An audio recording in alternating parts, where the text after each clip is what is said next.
premier réglage que l'on va faire tout de suite, c'est la longueur de nos traits.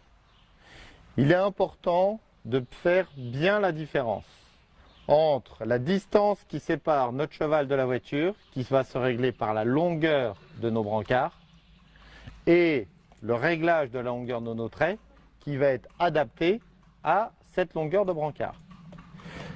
La Fédération équestre internationale, dans le sport, nous dit qu'on doit avoir une distance minimum de 55 cm entre le cheval et la voiture. Cela se règle par l'intermédiaire de nos brancards. La première chose que l'on va faire, puisque là on a effectivement nos 55 cm minimum, on a même un peu plus, on va régler la longueur de nos traits. Je me viens ici près de mon cheval, je vais mettre ma voiture en traction, donc tendre mes traits, et je vais aller vérifier, quand c'est le cas, quand entre cet arrêtoir, puisqu'on a deux arrêtoirs, mais on regardera bien notre arrêtoir postérieur, quand cet arrêtoir et notre porte-brancard, nous avons un léger jeu, et que notre porte-brancard reste bien au milieu de la sellette, voire légèrement en avant, ce ne poserait pas de problème. Une fois qu'on a mis nos deux traits et que nous avons réglé la longueur de nos traits, on va venir boucler notre sous-ventrière. Nous sommes dans le cas présent avec une voiture à 4 roues où les brancards sont indépendants de la caisse. Donc on va venir serrer notre sous-ventrière pour pas que le brancard puisse bouger, en sachant que nous serrons notre sous-ventrière à la même hauteur que notre sangle.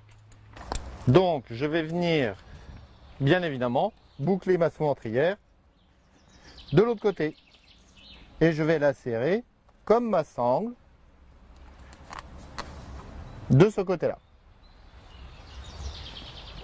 Donc comme je vous l'ai dit précédemment, nous sommes là avec des porte-brancards. Si on avait une voiture à 2 roues, nous aurions ici des bracelets de brancard et non des porte-brancards, parce que dans la voiture à 2 roues, contrairement à la voiture à 4 roues, on va bloquer nos brancards, on va avoir envie de conserver un jeu, parce que dans une voiture à 2 roues, le cheval ne doit pas porter la voiture quand les personnes sont dans l'équipage. Elle doit être en équilibre, et c'est pour ça que ce bracelet permet l'équilibre. Donc c'est une différence importante entre une voiture à 4 roues et une voiture à 2 roues, puisqu'on voit bien qu'il faudrait adapter notre harnais. Ensuite, dernière chose, après avoir fait nos traits et notre porte-brancard, on va venir mettre nos courroies de reculement qui vont permettre la retenue de la voiture. Donc, nous allons passer devant le crampon de reculement, faire un tour, 2 tours, voire 3 tours devant le crampon. Nous allons repasser dans le crampon de reculement et on va venir boucler notre courroie de reculement. Voilà. Dans le cas présent, on ne prendra pas le trait puisque nous avons un porte-trait et que certains équipages passent le trait dans les courroies de reculement, et ça, ce cas-là n'est valable qu'à condition que l'endroit de traction soit à peu près à la hauteur de notre avaloir. Ici, on va venir donc mettre notre deuxième courroie de reculement et nous allons faire le même réglage que nous avons fait de l'autre côté, c'est-à-dire les 3 tours devant notre crampon de reculement, en repassant bien évidemment dans notre crampon de reculement et en allant boucler.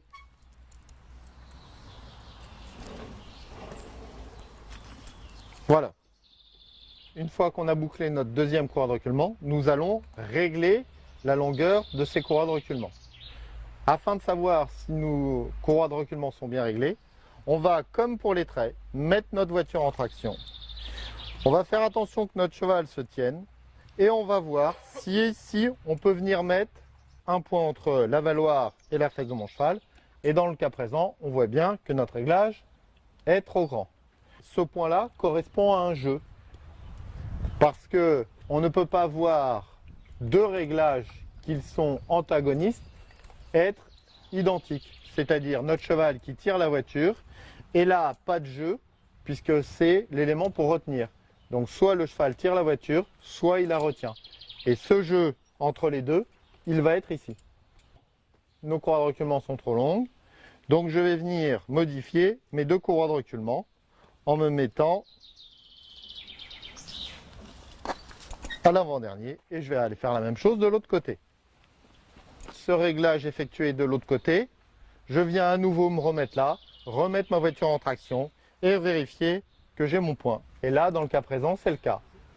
Mon cheval est attelé, j'ai fini la mise à la voiture et j'ai fini mes réglages. Donc, je suis dans le cas où je peux monter en voiture.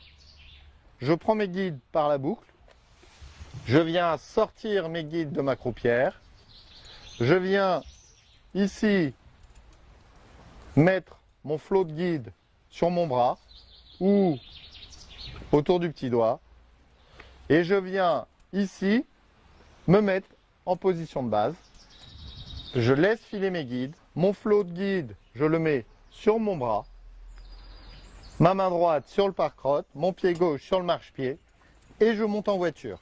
Je vais m'asseoir rapidement à ma place, je mets le flot de mes guides sous mes fesses, je me remets en position de base, je prends mon fouet et je suis prêt à partir. Je viens de rentrer, je pose mon fouet dans ma crapaudine, je reprends mon flot de guide, je reste en position de base, je raccourcis mes guides, je pose mon flot, j'attrape mon pare-crotte avec ma main droite, je viens descendre dos à la marche et je mets pied à terre. Je laisse mon flot, je remonte sur mes guides en position de base, je viens faire ma boucle et je repose mes guides sous ma croupière en prenant la précaution de conserver ma boucle un petit peu plus longue. Et maintenant que je viens de reposer mes guides, je vais maintenant dételer donc mon cheval. Je fais ça dans l'ordre inverse de ce que j'ai fait quand j'ai attelé mon cheval. Donc je vais commencer par mes courroies de reculement, déboucler ma sous-ventrière, retirer mes traits, retirer mon contre-sanglon de porte-brancard, retirer mes brancards.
Après avoir débouclé mon trait, je vais déboucler le deuxième.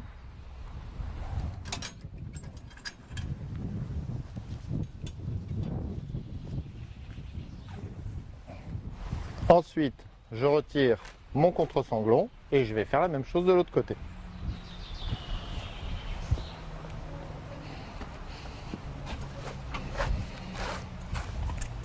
Maintenant que mon cheval est dételé, je vais pouvoir retirer mes brancards de mon cheval. Je vais reculer ma voiture, en gardant mes brancards levés, et venir poser mes brancards.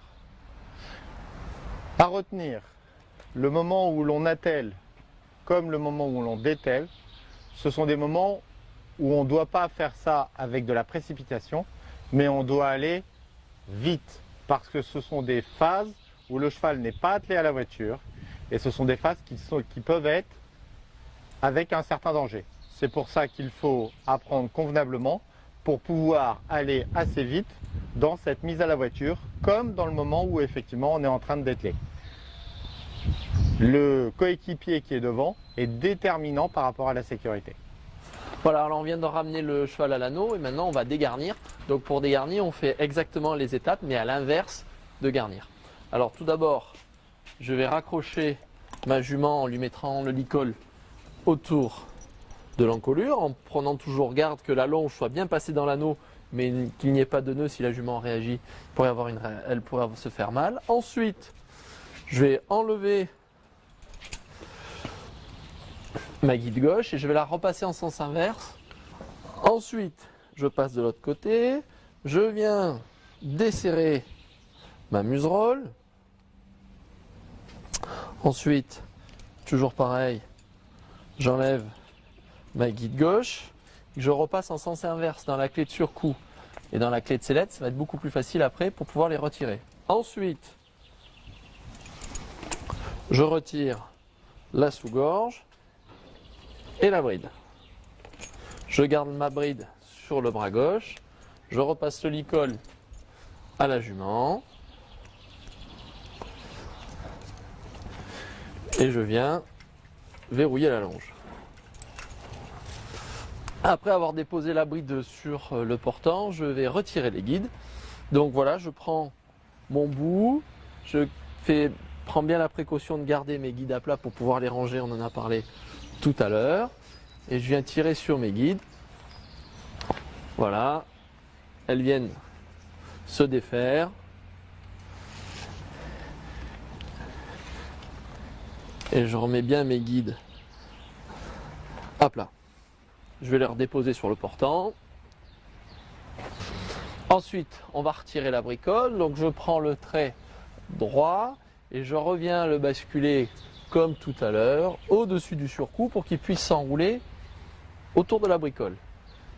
Pareil pour le trait gauche, je l'enlève de dessous la croupière et les barres de fesses et je reviens le disposer autour du surcou pour que ça puisse venir s'enrouler autour de la bricole.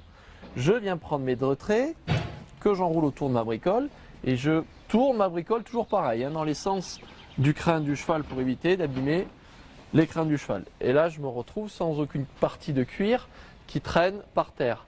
Ensuite, avec ma main gauche, je viens saisir la jument.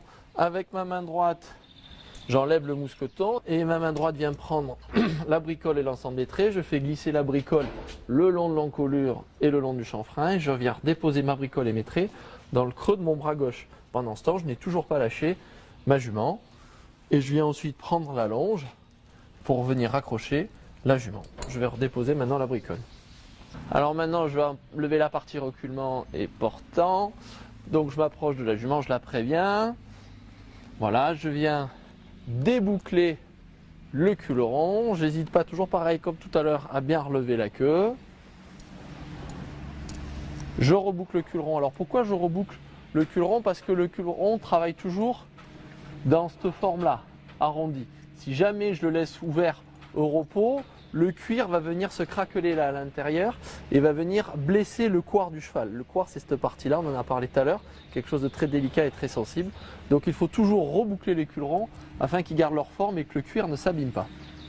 Ensuite, je repasse ma queue sous la valoir et je viens remettre la valoir sur mon épaule droite. Je viens prendre avec ma main droite le haut de la sellette et avec ma main gauche, je viens désangler la jument pour pouvoir lui retirer ensuite l'ensemble du harnais de la sellette. Bon, très bien, voilà, nous venons de voir comment garnir, dégarnir, atteler et dételer un cheval à la voiture. Ce que nous vous avons présenté, c'est une méthode qui est basée sur un objectif, la sécurité. Ce qui est pour nous quelque chose de fondamental. Et tout ce que nous vous avons montré, c'est pour nous le minimum à mettre en place quand on souhaite pratiquer la discipline de l'attelage. J'espère que ce support vidéo pourra vous apporter un plus supplémentaire à votre formation.